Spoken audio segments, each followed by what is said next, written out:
Assalamualaikum warahmatullahi wabarakatuh. Hai teman-teman dimanapun Anda berada, saat ini Anda sedang menyaksikan kanal YouTube video pembelajaran materi bahasa Indonesia, yaitu kritik dan esai bagian kedua.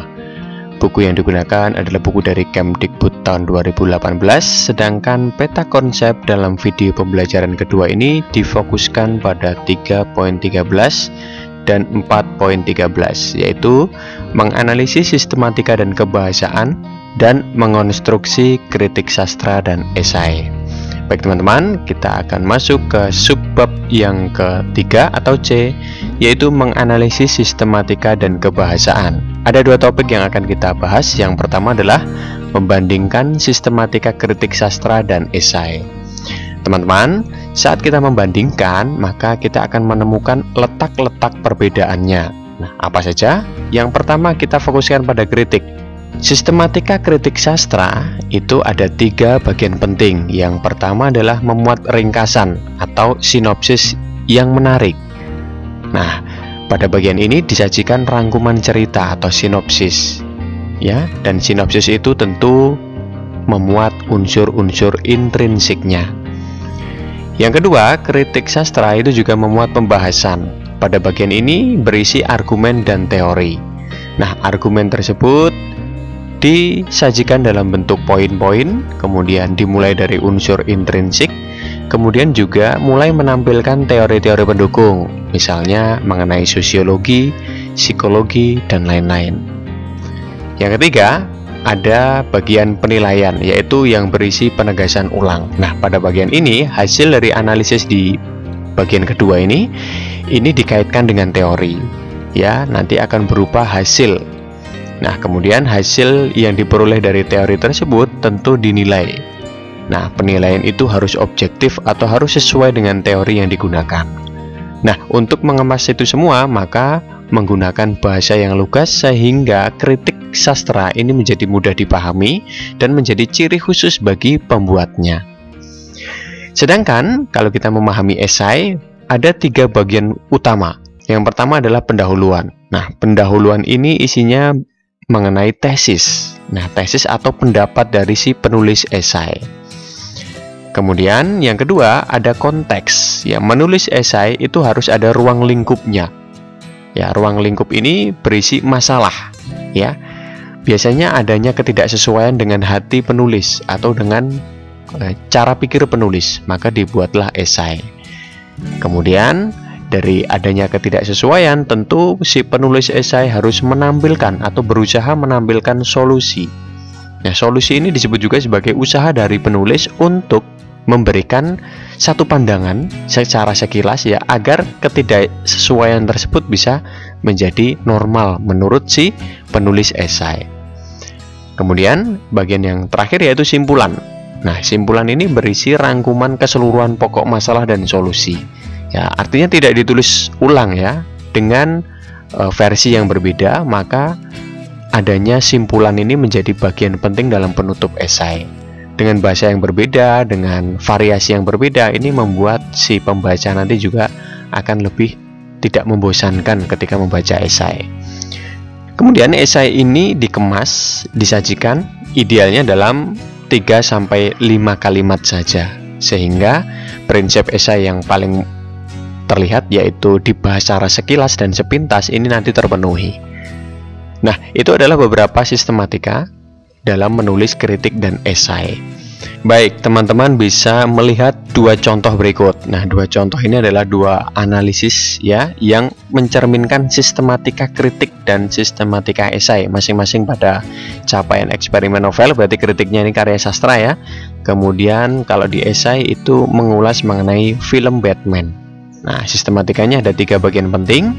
Kemudian kutipan teks ini disebut sebagai sinopsis. Kemudian poin-poin ini masuk dalam argumen dan teori yang digunakan.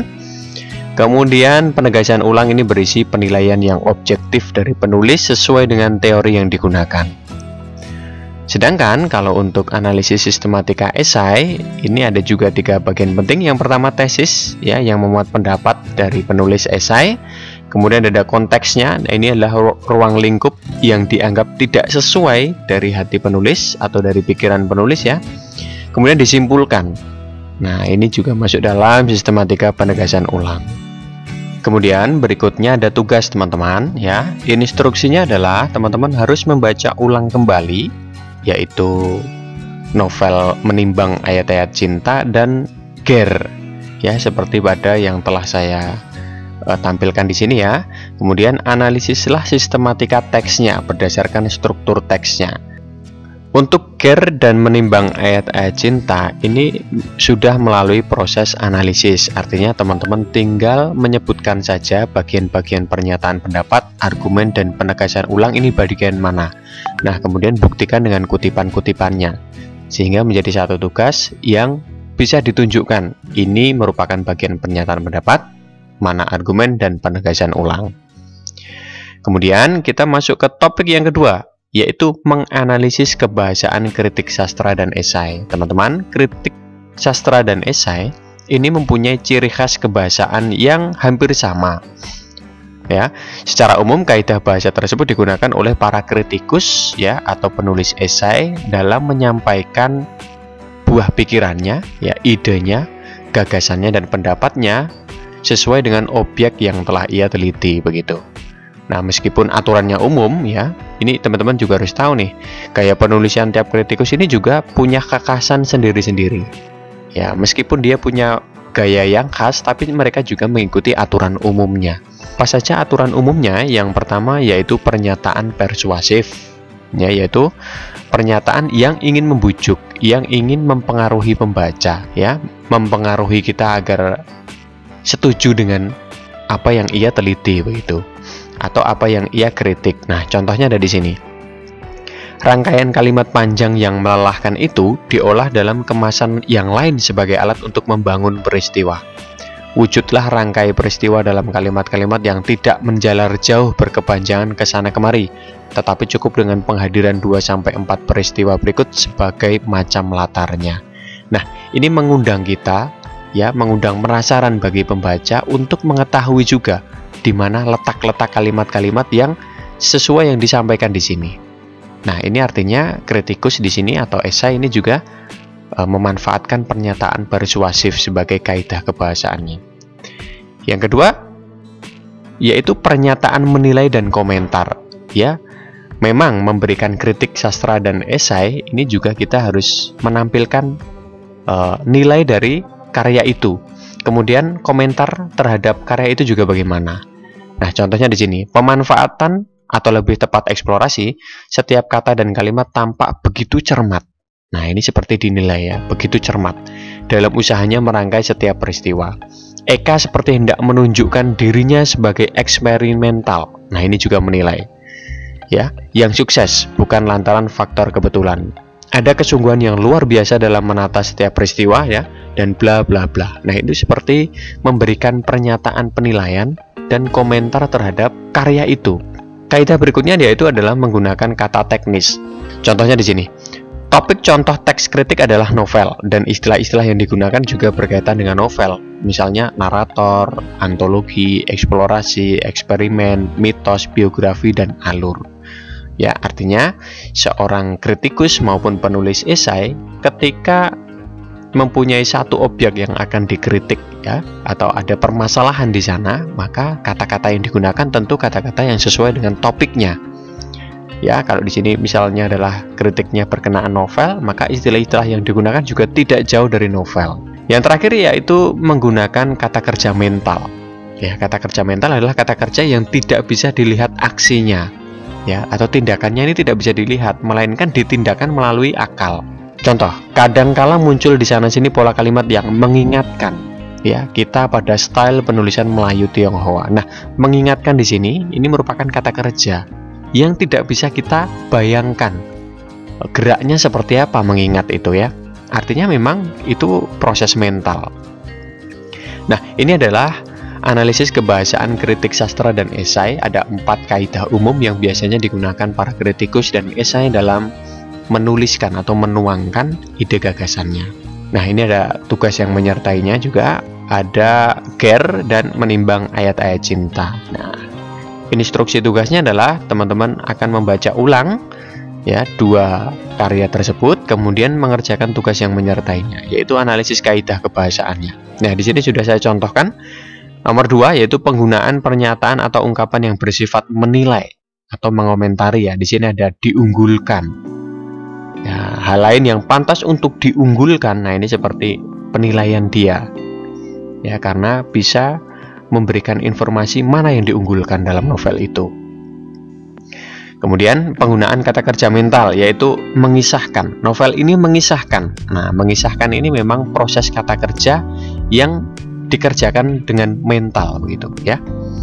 Nah, ini adalah 2 contoh, yang lain nanti silahkan ditemukan sendiri.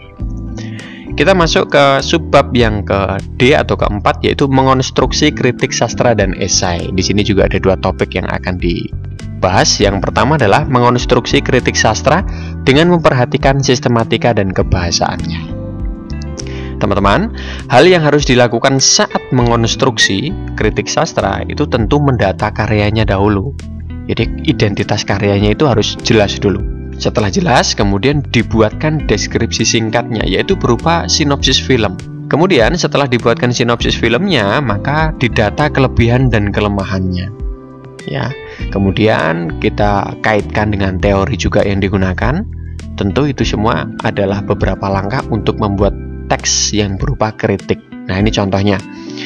Contoh di sini saya mendata sebuah karyanya film yang berjudul My Stupid Boss. Ini adalah identitas karyanya. Ya, dengan judul kekacauan yang padu. Kacau tapi padu. Nah, begitu ya. Kemudian ini sedikit sinopsis filmnya. Ya, nanti bisa teman-teman baca. Kemudian saya menampilkan kelebihannya juga atau keunggulannya. Ya, nanti kelemahannya memang tidak ditampilkan di sini. Jadi ini hanya sebagai contoh. Kemudian prosedur berikutnya tentu harus membahas berdasarkan teori. Ya, jadi secara keseluruhan kita kaitkan dengan teori yang ada.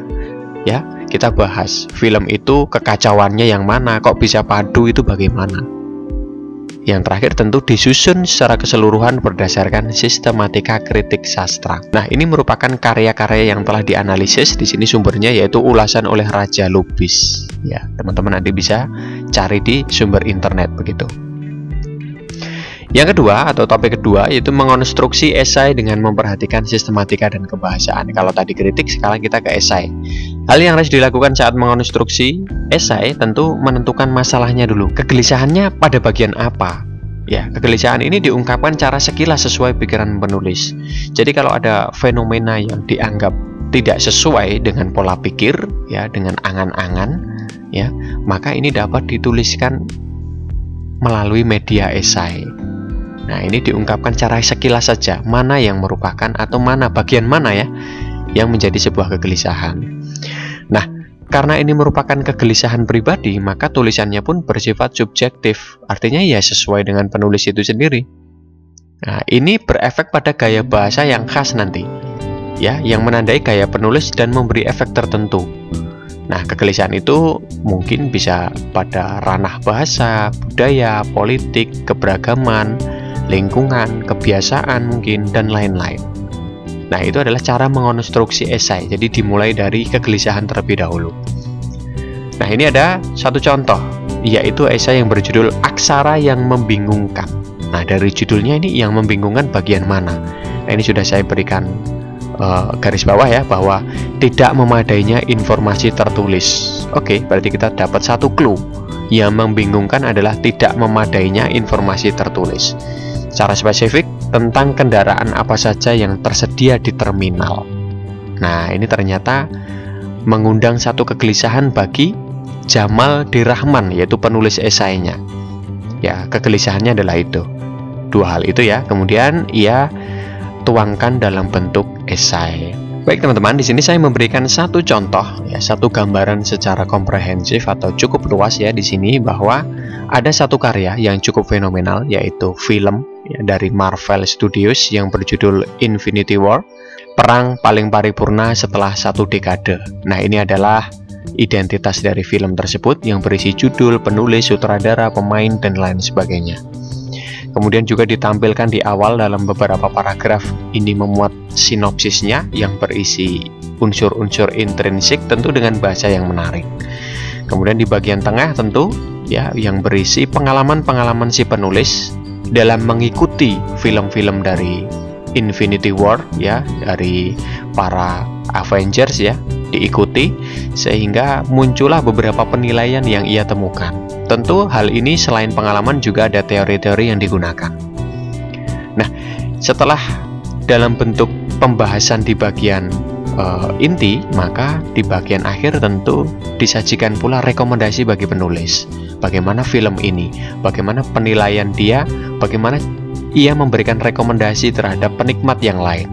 Ulasan film tersebut tentu telah saya ubah ya sesuai dengan kebutuhan teman-teman semua dalam memahami materi kritik sastra berupa filmnya. Nah, di sini saya juga menampilkan keunggulannya. Teman-teman bisa baca dan pahami dengan cara pause video ini untuk menemukan, untuk mengetahui secara mendalam bagaimana cara membuat atau isi dari kritik sastra, dalam hal ini adalah film. Baik teman-teman, kita akan berjumpa kembali di video berikutnya. Salam pemerhati pemaham, merdeka belajar. Terima kasih. Wassalamualaikum warahmatullahi wabarakatuh.